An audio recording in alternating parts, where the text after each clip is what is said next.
Well, there it is. Hello there and welcome to another Starcraft 2 commentary. This is WTii here and this is a 1v1 on the map Metalopolis, and it's between myself, WTii, as the blue Zerg on the 2 o'clock position, I'll call that, against my opponent, Narkima, as the red Terran at the 12 o'clock position. So here we go, there is a cross position, so really for the Terran player, what he'd want to be doing in this position, if he knew and when he finds out that I'm here, is Hellion and Harass into Vikings. So Vikings can pick off the overlords that'll be hanging around the base, and they'll always have some sort of quick recovery route to get to in case they do get overwhelmed by queens or anti-air, where they can get over this ledge and then be unhittable with their huge range. So Vikings are very strong in this sort of position. Hellions are always good due to the really large amount of space that you have to move around with Hellions. I mean, this expansion is fairly close to the main, which is nice, but at the same time it's balanced enough that it's still accessible by enemy forces, so it isn't like...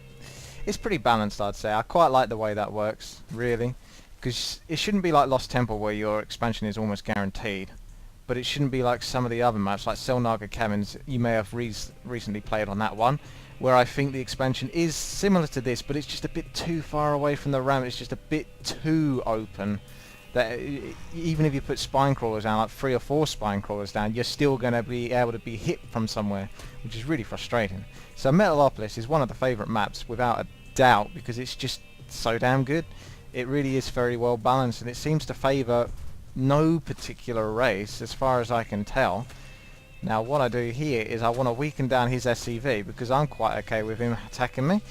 I can regenerate my drone health points, and his SCV cannot regenerate unless he repairs it, which he probably won't want to have to do.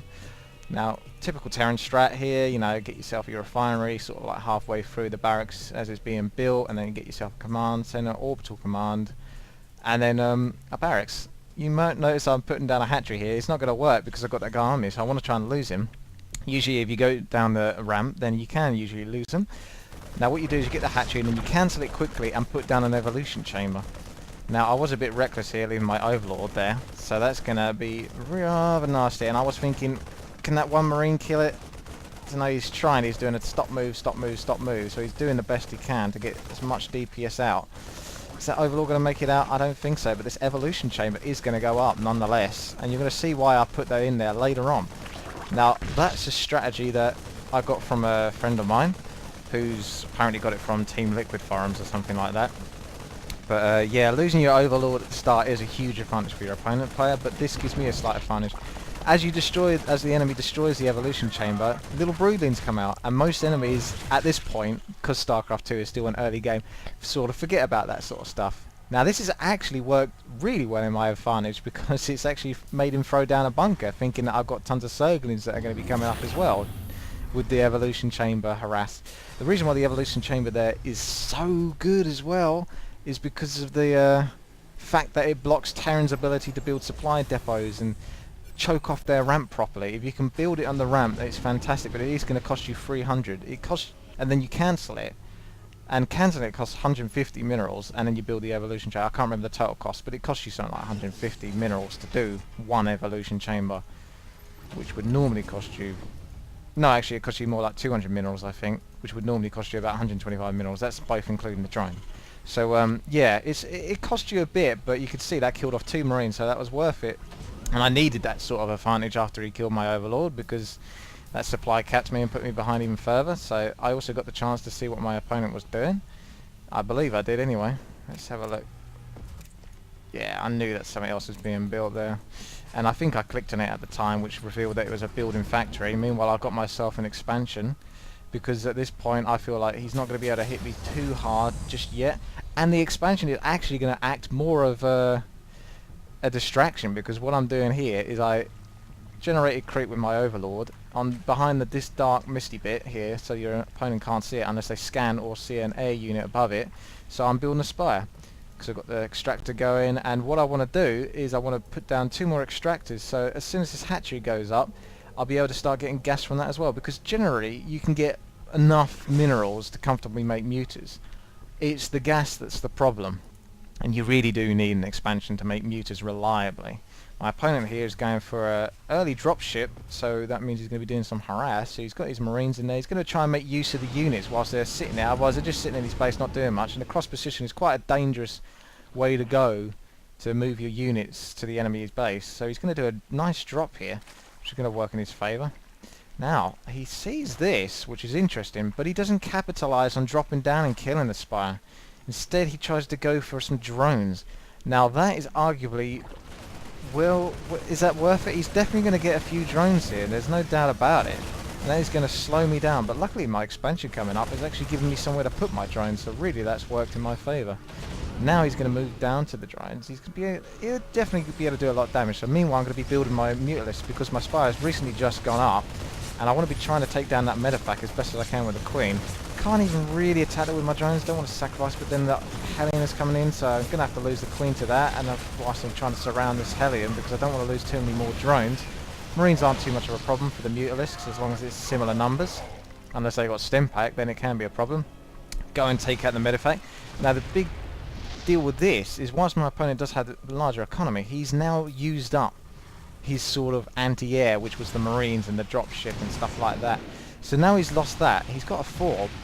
He's got no 4 coming yet. He's got the armory for the 4, but the 4's only just started to build because it's quite expensive, and he might have laxed a bit there with his macro. He could have been building the 4 a bit earlier, but you know, this is really going to cost him big, probably because he was concentrating way too much on the fight at hand. Now you're going to see some sort of slight imbalance here. Watch this Viking being repaired by all these Marines, SCVs.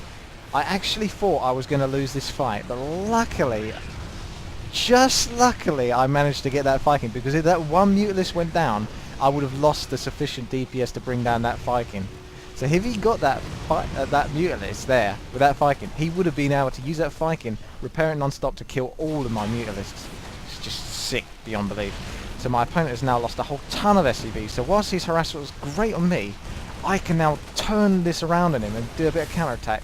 Micro the mules a bit, try not to lose too many, and I did notice that a mule went down, so if I can try and bring down that mule, that's going to be 270 minerals, gone for him, and 1 free scan. So this is really harsh for my opponent right now. I've actually boosted my way all the way up to 33 drones because of all the lava I had and the fact that I couldn't really spend the minerals because I used all the minerals at the time to build Mutalisks whilst I still have quite a bit of spare lava. So I've actually managed to rebuild my economy whilst doing the harass, which is obviously the main thing to do. There's no point building too many more units unless you can finish the game right there. So I'm going to be trying to get ahead of my opponent in economy whilst he's actually going to be losing even more economy because he's going to be panicking now, putting down missile turrets. So the Mutalisks are really doing a good job here. The Mutalisks are to the Terran as the Hellions are to the Terran, rather. The Mutalisks are to the Zerg player because they're just so good at harassing, basically. And you can see these Hellions with the pre-igniter as well as raping. So I want to try and surround them. I know I'm losing drones there, but it's better trying to surround and do damage to those Hellions than running away from them and losing all of my drones in like 2 hits. So yeah, I did lose quite a few drones there, but he lost his 2 Hellions and he's down 2 Hellions again. And does he really want to be spending more minerals on the Hellions? I guess he does, and it's going to be coming out slowly because he's only got a tech lab there, so it's going to be 1 Hellion at a time. Meanwhile, he's only still got the 1-4. What else is being produced? For me, I'm getting myself 3 spine crawlers, 2 nicely positioned here so they can always hit Hellions wherever they go, and another one in the middle of this just in case another Hellion happens to get dropped down. So yeah, I'm just scouting around with my Mutalisks right now, and the 4 is going to be denying me any sort of access to his base.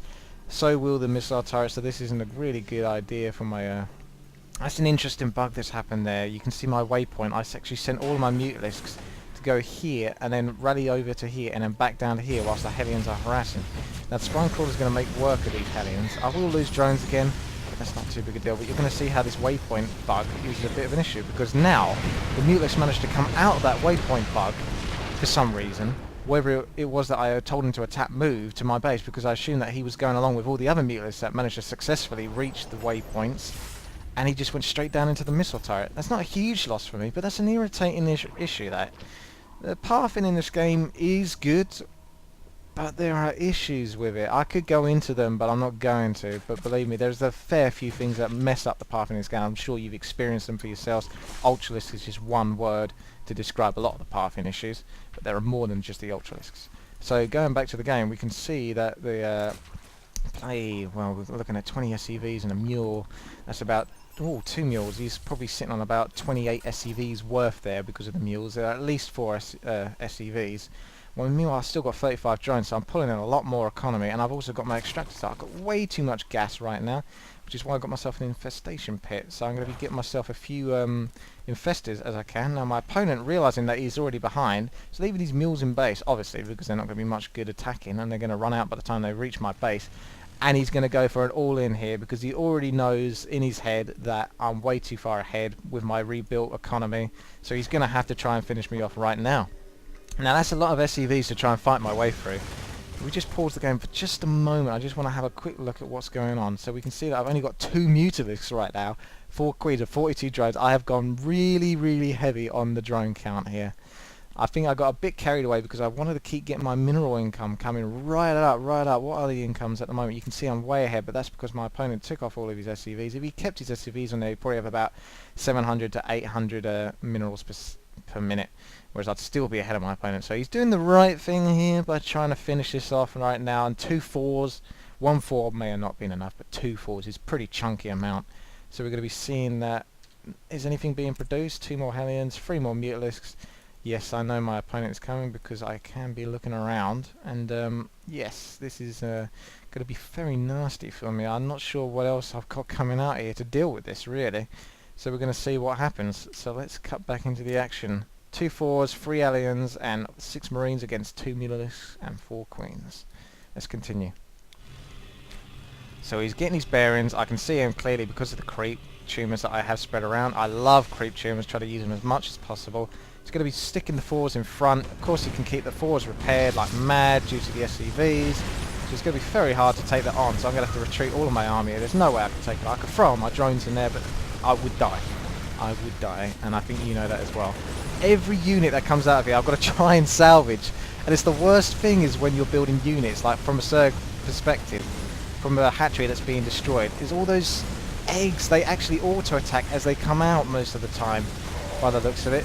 So I've actually got to try and salvage these units, otherwise that's hundreds of minerals and gas. See, they go to attack. Immediately you want to pull them back. So we can see right now that I've got myself to 12 Mutalisks, which is quite nice actually. It could deal with this possibly, but I need a bit more. I need him to get stuck in there, get uncomfortable. You know, oh, he's roasted so many drones there. I'm having to sacrifice because if I attack now, just before that moment, I would lose. Got to get him stuck into my drones, get him sort of like preoccupied with the drones, and then bang, move in the Mutalisks. Put them directly on top of the 4s so that their AoE attack isn't so effective, and bring down the 4s as best as possible. You can see that he actually couldn't keep that 4 up.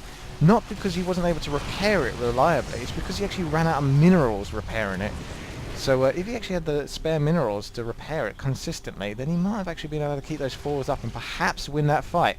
I managed to actually get a couple of roaches up as well, which are always going to be very effective against marines and 4s. So that was a nice little bit to go with the Mutalisks. And as you can also see that I got myself infestors, but the infestors aren't very useful at this point because I've only got 50 energy each. I actually made them spawn infested Terran, but the infested Terran came out when the bat was already won by myself. So now I've got to capitalise on this little victory of mine by trying to do as much damage, choke my opponent in even more. I have been scouting around. You can see on the map, if I look to my position, I've been looking around the map quite consistently to make sure that he hasn't got any secret expansions, because as long as he's stuck to this one base, it's going to be quite screwed. He's actually still got a lot of minerals left because he pulled those SCVs off to do the attack, so he can still actually mine quite a lot on his base, whereas you might be noticing that my minerals are actually like 300 less than his on each mineral node.